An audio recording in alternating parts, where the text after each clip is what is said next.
하나님께서 구하시는 제사라 이는 제목으로 말씀드리겠습니다. 구약시대의 제사는 오늘날 신약시대의 예배라고 볼 수가 있습니다. 하나님께 드리는 예배, 하나님께서 어떤 예배를 구하시는지 오늘 말씀을 통해서 교훈을 받고자 합니다. 프랑스의 루이 14세가 왕이었을 때의 일입니다. 루이 14세 왕은 왕족들과 그 가족들을 데리고 푸넬론 대주교가 목회하는 교회를 출석했습니다. 그러니까 왕이 교회 출석하니까 많은 왕의 가족들이 또 왕족들이 또 주위에 있는 함께 일하는 사람들이 주일날 예배당에 많이 왔습니다. 그래서 교회당은 항상 붐볐는데 대주교 푸넬론이 교인들을 한번 시험해 보기로 생각을 했습니다. 정말 이분들이 예수님 때문에 나와서 예수님께 예배 드리기 위해서 나오는가, 아니면 왕을 배우려고 나오는가, 왕에게 보이려고 오는가 하는 것을 시험해 보려고 했습니다. 그래서 왕이 예배 드리고 나간 후에 교인들을 남겨놓고 강구를 드렸습니다. 다음 주일에는 우리 왕이 볼 일이 있어가지고 출석을 못합니다. 이렇게 강구를 했어요. 그래서 그 다음 날 주일이 됐는데 대주교가 강대상에 있고 교회 출석을 해보니까 왕이 출석을 하니까 교인이 아무도 없는 거예요. 놀래가지고 왕이 아니 교인들이 다 어디 갔느냐고. 사실은 내가 지난주에 강구를 했습니다. 다음 주일에는 왕이 출석하지 않는다고 강구를 했더니 오늘 이와 같이 교인들이 나오지 아니하게 되었습니다. 그러니까 이들이 예수님 때문에 나온 것이 아니고 왕을 배우러 나왔다는 결과가 되었다는 것입니다. 여러분, 핸델을 가르쳐서 예배 위기의 시대라 이렇게 이야기하기도 합니다. 그 이유는 하나님 받으시는 신령과 진정으로 예배 드리지 못하는 부분들이 많기 때문이라는 것입니다. 예배는 몸과 마음과 정성을 다하여 하나님께 부복하는 것이다. 그래서 하나님께 행하신 일을 감사하고 찬양하고 높이고 헌신하는 것이 예배인데, 예배가 이런 예배가 되지 못하는 경우가 많다. 예배는 감동이 있어야 되고 열정이 있어야 되고 마음에 감사가 넘쳐야 한다는 것입니다. 만약에 이런 예배가 아니고 그냥 형식주의고 또 내가 직분을 가지고 있으니까 체면상 교회를 나온다면 경건의 모양은 있지만 경건의 능력이 없는 신앙인이라 이렇게 이야기할 수가 있습니다. 오늘 아침에 이 다윗을 통해서 하나님이 우리의 구하시는 예배가 어떤 예배냐 하는 부분을 말씀을 드리고자 합니다.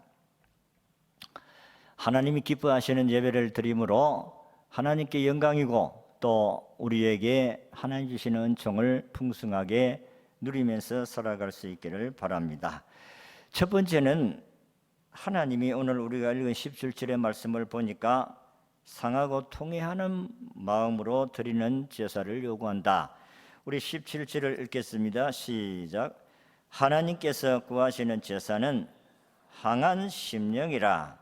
하나님이여 상하고 통회하는 마음을 주께서 멸시치 아니하시리다. 아멘. 그렇습니다. 하나님은 오늘 읽은 말씀대로 하나님이 온전한 번제를 기뻐하시리니, 이들 구약시대는 하나님께 나와서 예배를 제사를 드릴 때 반드시 제물을 가지고 와서 피를 흘리고 잡아서 불을 태워서 드렸습니다. 그러니까 많은 제물들이 하나님께로 나왔는데 하나님이 그 제물 싫다, 그 기름진 제물 싫다, 내가 너무 많이 받아서 배가 부르다, 그런데 너희들이 예배를 내가 안 받겠다 이랍니다. 이유는 너희들이 하나님께 예배드리면서 제물을 가지고 오는데 처음에는 허먹고 저먹고 그리고 그 일련된 수양과 수컷을 드렸는데 나중에는 눈 멀고 다리 절고 그리고 흠있는 이런 제물을 가져와서 하나님께 예물을 드렸다. 하나님은 다 싫다, 이런 예배 나 받기 싫다. 오늘도 모든 성도들 가운데서 하나님께 진심으로 예배를 드리기 위해서 나오는 사람도 있지만은 체면상 놓을 수도 있어요. 그리고 또 내가 오늘 볼 일이 있기 때문에 내가 하나님께 나아가지는 못하지만은 그래도 감사 예물은 드리고 가야지, 그래서 부탁을 해가지고 내 이름으로 감사 예물 드리라, 그런 예배를 하나님이 오늘 우리에게 지적하시는 것이다. 그래서 하나님은 오늘 우리가 읽은 17절의 말씀뿐만 아니라 시편 34편 18절에 보면 여호와는 마음이 상한 자를 가까이 하시고 중심으로 통회하는 자를 구원하시는 도다, 그렇게 말씀을 하시는데 여기에 상한 마음이라, 이 상하다는 이 표현은, 이 단어는 부서지다, 분쇄하다, 또한 가루로 만들다, 이런 뜻을 가지고 있는 단어입니다. 그러니까 하나님은 자기 앞에 나오는 사람들이 우리가 아무리 어렵게 산다고 해도 어렵습니까? 어렵질 않아요. 그렇기 때문에 우리가 하나님 앞에 나올 때는 항상 겸허한 자세로 한 주간 동안 열심히 살았습니다마는 하나님 부족합니다, 이렇게 완전히 하나님의 긍휼과 자비하심을 받기를 소원하면서 하나님 앞에 나오기를 원한다는 것이 뻣뻣하게 내가 뭐 잘못했노? 내가 뭐 살인을 했나? 강도짓을 했나? 이런 마음을 가질 수도 있어요. 나는 저 사람 같이 저런 죄를 범하지 않았다.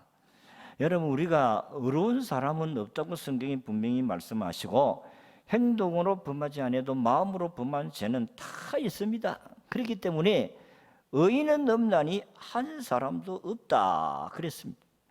우리가 하나님 앞에 나올 때는 이러한 정말로 상한 마음, 하나님의 긍휼이 아니면 오늘도 하나님께 나아갈 수가 없고 하나님의 은혜를 받을 수가 없습니다. 이런 마음으로 하나님께 나오는 자를 하나님이 그 예배를 받으신다.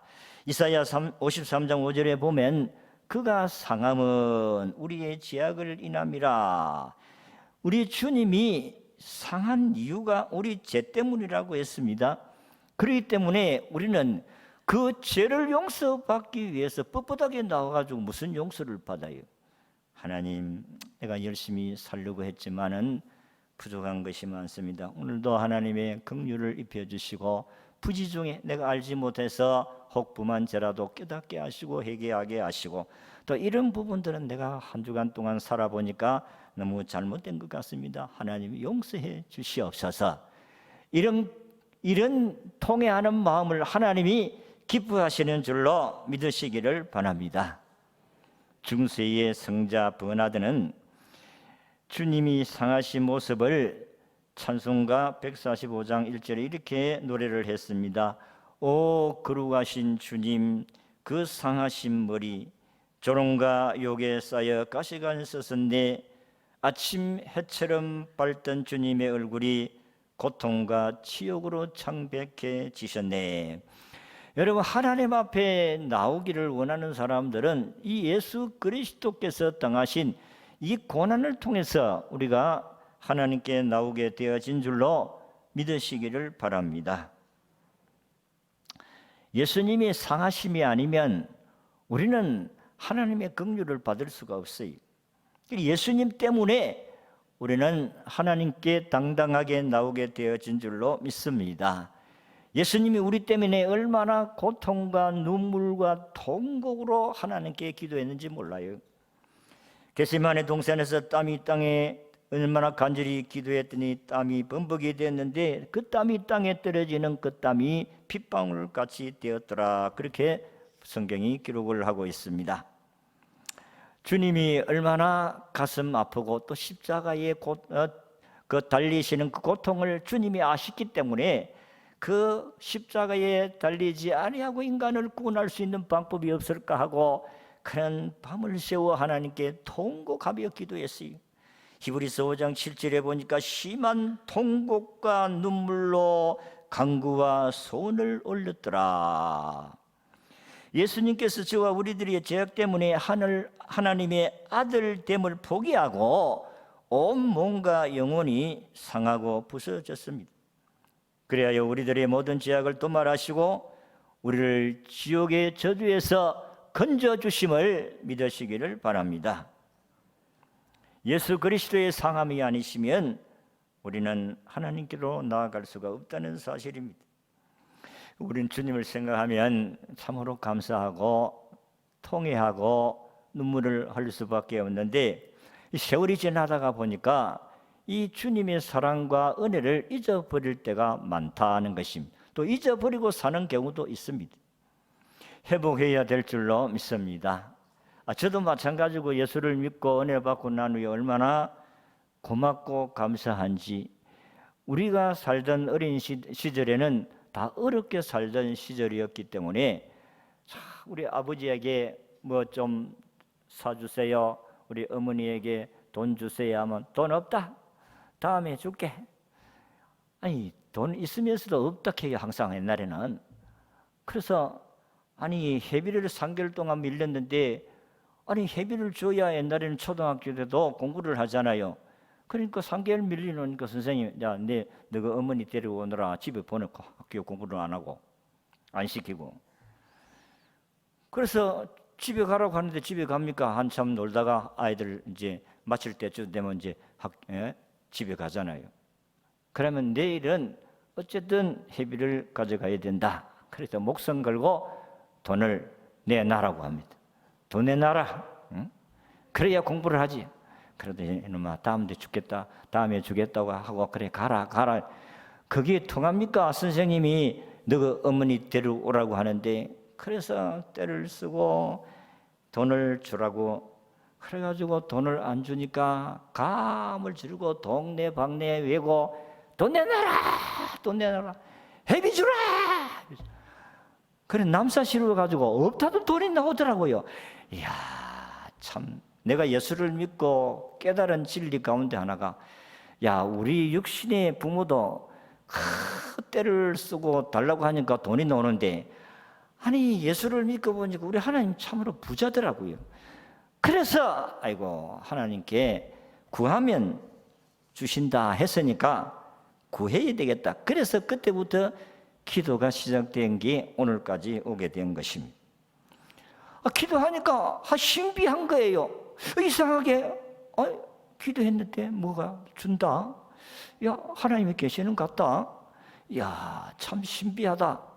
그리고 또 필요하면 저야 주시옵소서. 또 주는 거예요. 예수를 믿고 구원받은 사람들이 하나님의 임재를 체험하려고 하면은 제일 가까운, 제일 쉬운 게 기도예요. 기도.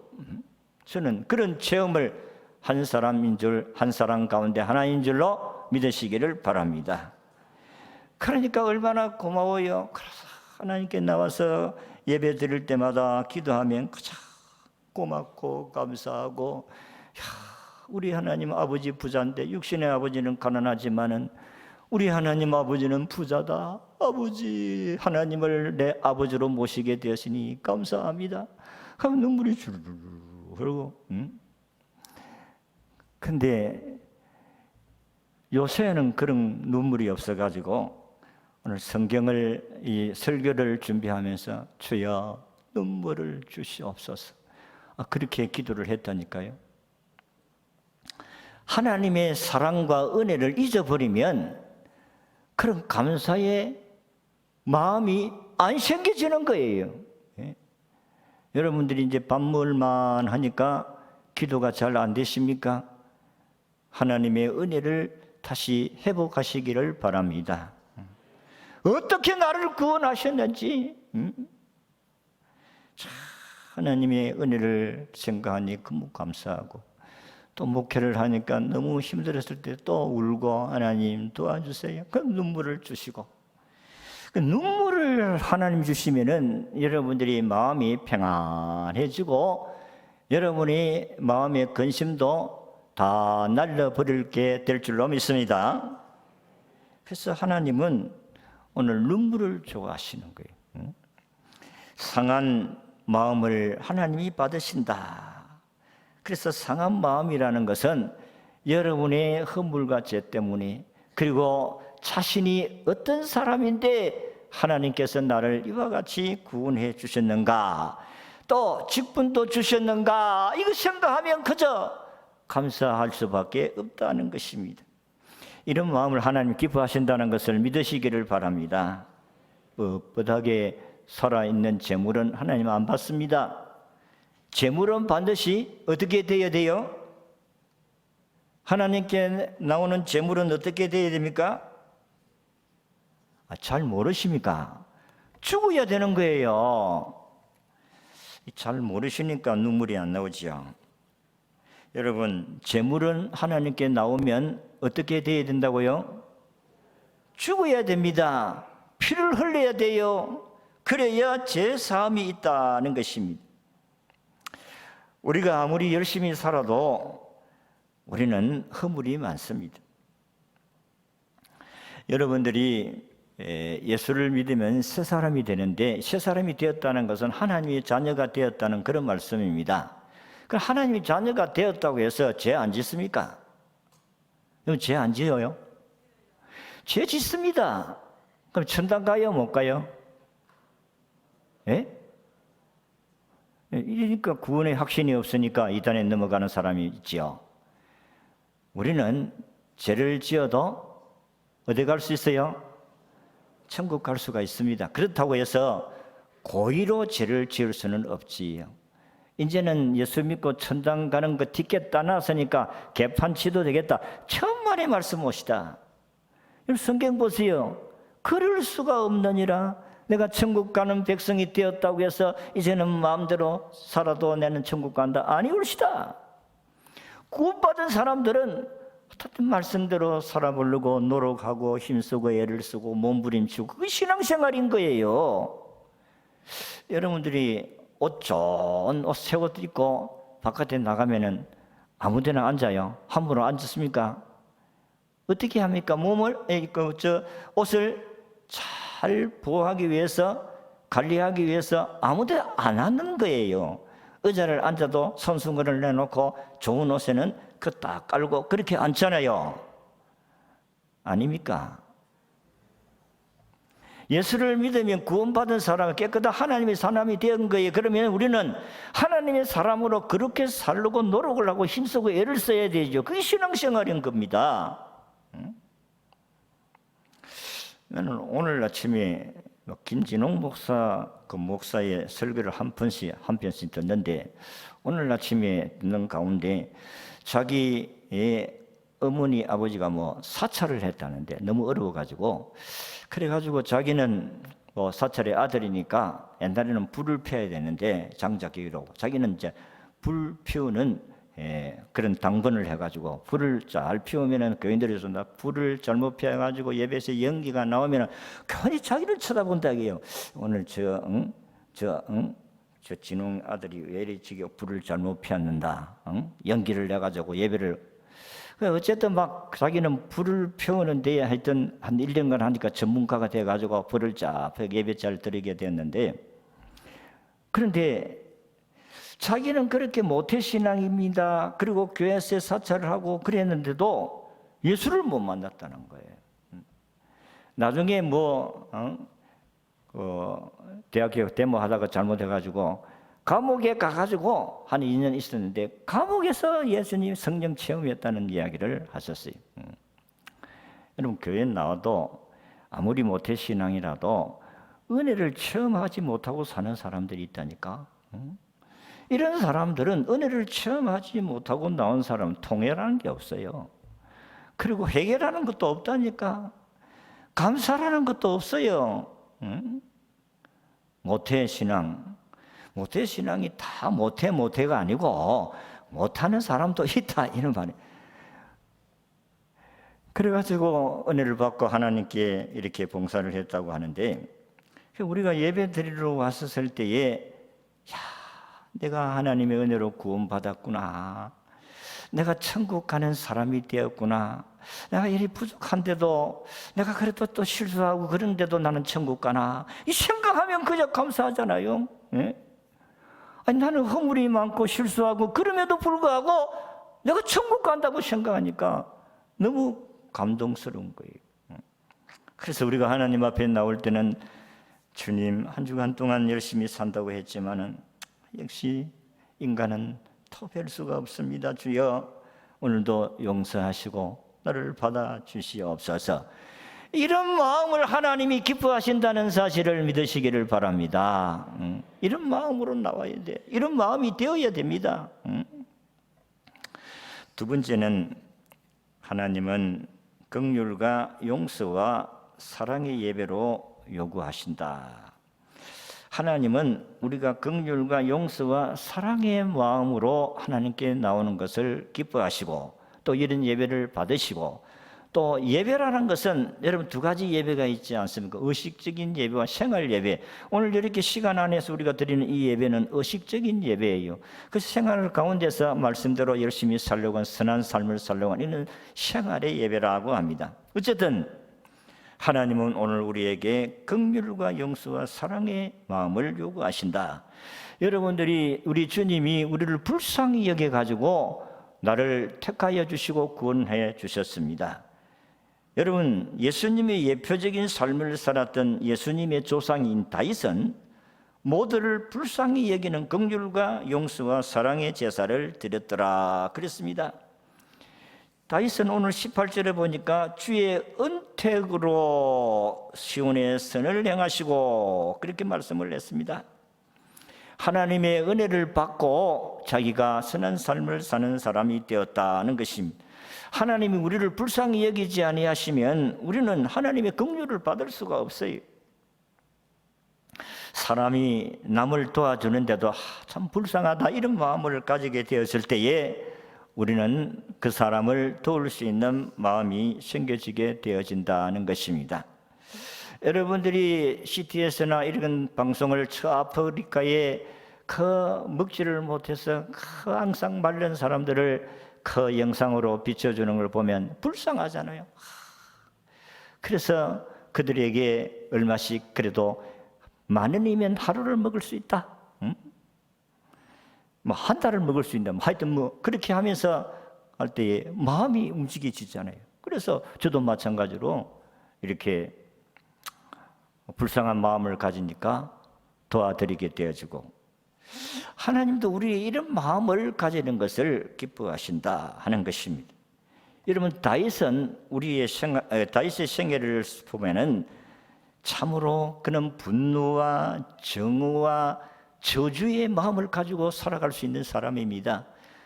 그는 사울 왕으로부터 미움을 받아가지고 얼마나 도망 다니면서 그 고난을 당했습니까?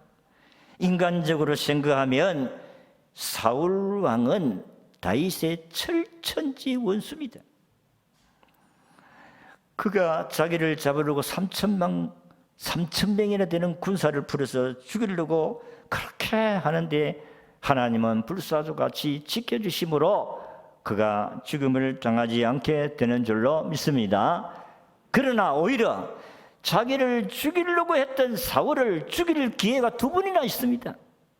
자기가 숨어있는 굴에 사울 왕이 들어와서 크게 볼일을 보다가 그 볼일 보는 가운데 막 그냥 죽음이 될 수 있는 거고, 그리고 자기들이 피곤해가지고 쉬는데 그 부하들이 가서 그의 물과 그리고 창을 가지고 와서 그리고 죽일 수 있는 기회에 그를 살려준 것을 볼 수가 있습니다.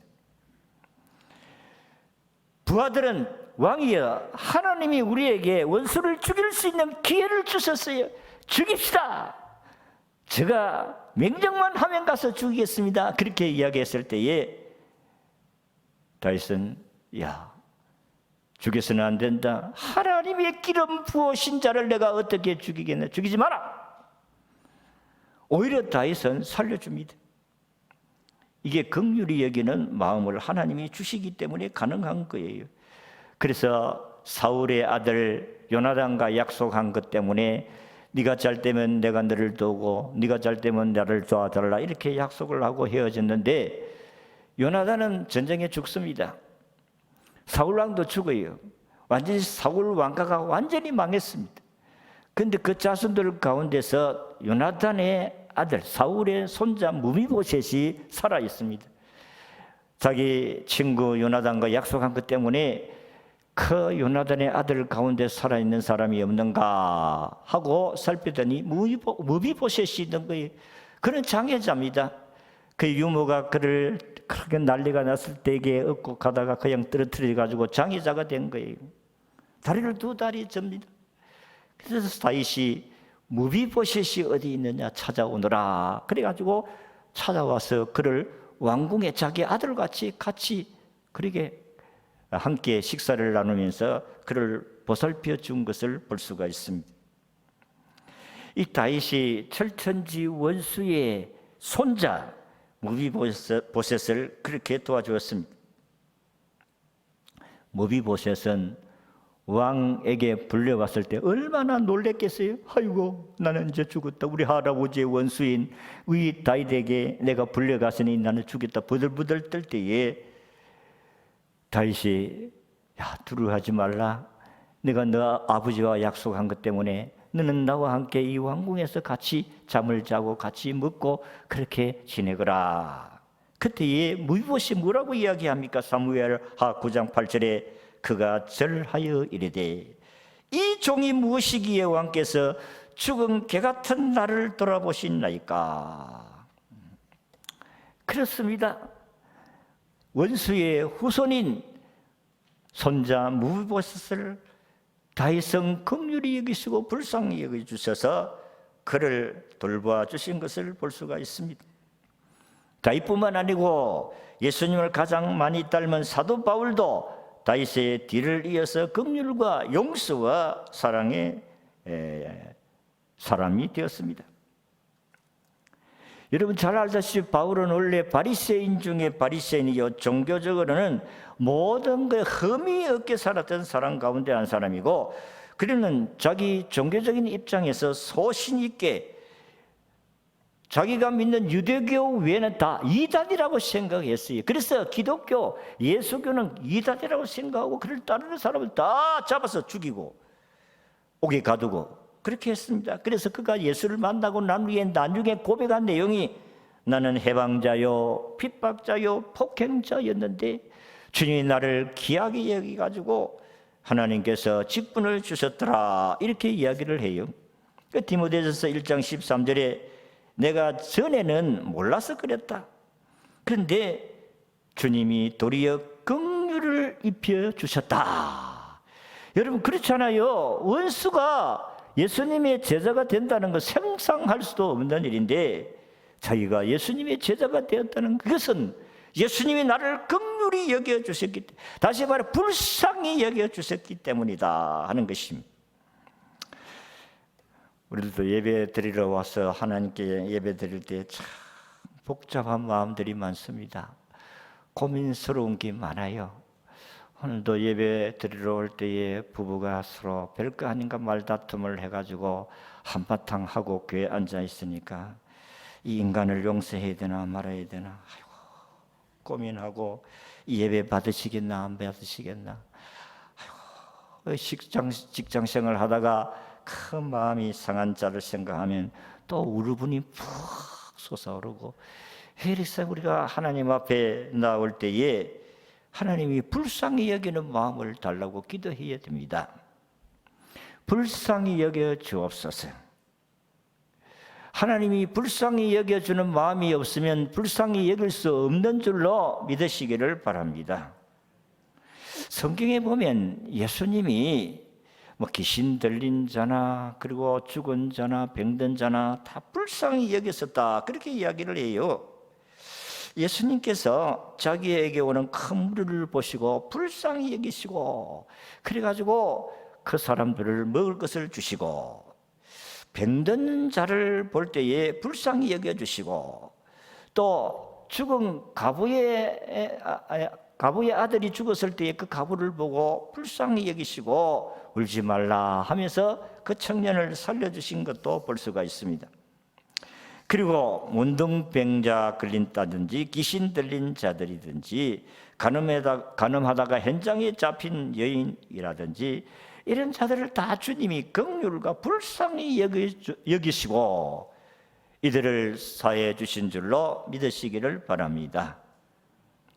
간음하다가 현장에 잡혀온 여자는 부들부들 떨면서 이제는 죽었구나 하고 있는데 너희 가운데 죄 없는 자가 돌로 쳐 죽이라고 하니까 다 생각하니까 죄가 있으니까 다 돌을 놔놓고 도망을 쳐버렸는데 여자 혼자 남았을 때 예수님이 하신 이야기가 자, 너를 죽이려고 하던 자들 어디 갔느냐?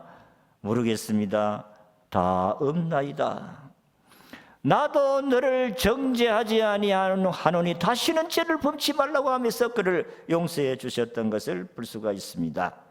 이게 예수님의 긍휼과 용서와 사랑의 마음인 줄로 믿습니다. 그래서 누가복음 23장 34절에 보면 이 예수께서 이르시되 아버지여 저들을 사하여 주옵소서. 이것은 십자가의 못을 박힌 군중들 또 그 군병들을 향하여 하나님 저들은 알지 못하여 저렇습니다. 용서해 주옵소서. 그게 예수님이 마지막 돌아가실 때에 남긴 기도의 제목입니다. 자, 우리는 이렇게 한번 기도할 수 있기를 바랍니다. 한번 저를 따라서 기도를 한번 하시기를 바랍니다. 저를 따라 하시기를 바랍니다. 주여, 우리에게 상하고 통해하는 눈물을 주옵소서. 타락한 나라와 북한 동포를 위해 울게 하소서. 불신자 가족들을 위해 울게 하소서. 우리가 울면은 사람이 마음이 약해집니다. 부드러워집니다. 그리고 그렇게 미운 불신자도 사랑하고 싶은 마음이 생겨지는 겁니다. 그러니까 우리가 하나님 앞에 눈물을 주시옵소서. 그 눈물도 그냥 눈물이 나오는 건 아니에요. 눈물을 흘리고 싶다고 해서 눈물이 흘러지나요? 하나님이 눈물을 주셔야 우리 하나님이 눈물을 흘리게 되실 줄로 믿습니다. 그래서 다윗은 참으로 긍휼과 용서와 사랑의 마음을 가지고 살았던 사람이고, 세 번째는 하나님은 수고와 고난과 희생의 예배를 요구하신다. 이런 마음을 하나님이 요구하신다는 것입니다. 우리가 이 선지자 이사야가 하신 말씀을 보면, 예언하신 것을 보면 이사야 53장 7절 8절에 그가 곤욕을 당하여 괴로울 때에도 그의 입을 열지 아니하였음이었다치 도수장으로 끌려가는 어린 양과 들깎는 자 앞에 잠잠한 왕같이 그의 입을 열지 아니하였도다. 그는 곤욕과 시문을 당하고 끌려가서나 그 세대 중에 누가 생각하기를 그가 살아있는 자들이 땅에서 끊어짐은 마땅히 행벌을 받을 내 백성의 허물 때문이라. 예수 그리스도가 상하고 찔린 이유는 우리의 죄 때문이다고 말씀을 하시면서, 그런데 우리 주 예수 그리스도는 우리에게 이런 수고와 고난과 희생을 당하신 이유가 우리를 하나님 자녀 삼으시고 천국 백성 만들기 위한 것임을 믿으시기를 바랍니다. 우리는 우리 의지와 지식과 경험을 가지고는 하나님을 섬길 수가 없다 하는 것입니다. 참 하나님이 저에게 은혜를 주신 것은, 그래도 전도사 시절부터 고난의 주간이 되면은 그 한 주간 가운데 3일을 금식하게 만들고, 이제 나이가 드니까 3일 금식이 힘들어 가지고 참 금년에는 그 하루 금식을 하고 말았다 이런 이야기를 들었었는데, 근데 사람이 금식을 하면 또 배가 고프고 그러면요, 참 주님이 어떻게 나를 구원하신 그 주님의 사랑을 조금이라도 느끼게 되는 것입니다. 그러면 사람의 마음이 약하여지고 또 다른 사람을 불쌍히 여길 수 있는 마음을 주시는 것입니다. 그래서 다윗이 고백한 같이 시편 109편의 말씀한 같이 저는 나를 대적하나 나는 그를 위하여 기도할 뿐이니라. 여러분, 수고와 고난과 희생을 드린 사도 바울이나 주님은 오늘 저와 여러분들에게 이런 아름다운 영향을 주셨습니다. 사도 바울이 이런 수고와 고난과 희생의 제사를 통해서 구원의 복음이 소아시아와 그리고 마게도냐와 로마까지 전파가 되었다는 것입니다. 그 복음이 이제는 우리나라까지 들어와 가지고 오늘 저희들 같이 주님을 사랑하는 백성이 되어진 줄로 믿습니다. 한국 교회가 가장 존경하고 사랑하는 목사님은 주기철 목사님과 손양은 목사님이십니다. 이분들은 참 신사참배, 우상숭배다. 그래서 목숨을 건 사람들이 그래서 순교당했어요. 손양은 목사님이나 주기철 목사님 저 북한 공산주의자들에게 다 고난을 당하시고 순교하신 분들입니다. 손양은 목사님은 자기 두 아들을 유학 보내려고 했는데 그 자식들 때문에 그 자기 친구들, 그 자기 반에 있는 자익 가운데 그 공산주의에 빠진 사람들이 자기 아들 두 사람을 죽이잖아. 6.25 전쟁이 일어났을 때에. 근데 그를 용서해주고 그를 자기 자녀 삼아 주신 것을 볼 수가 있습니다. 이게 어디에 사람의 힘으로 가능합니까? 하나님이 그의 마음을 그런 용서와 긍휼을 주셔서 이와 같이 사랑의 마음을 주신 줄로 믿습니다. 지금 우리가 북한을 위해 기도하는 이유 가운데 하나가 북한이 이렇게 갈라지기 전에는 북한에 2,000개가 넘는 교회가 있었어요. 근데 지금은 교회가 하나도 없습니다. 봉수교회 7-8개 있지만 우리는 정상적인 교회라고 할 수가 없습니다. 그래서 우리는 하나님 적풍역 땅의 교회를 재건하게 하여 주시옵소서. 우리가 기도해야 될 줄로 믿습니다. 이 탈북자들이 이들의 간정들을 들어보면 굶어 죽어가는 사람이 많다 이게야. 그러니까 하나님 불쌍히 여겨 주옵소서. 우리가 이런 마음을 가져야 될 줄로 믿습니다.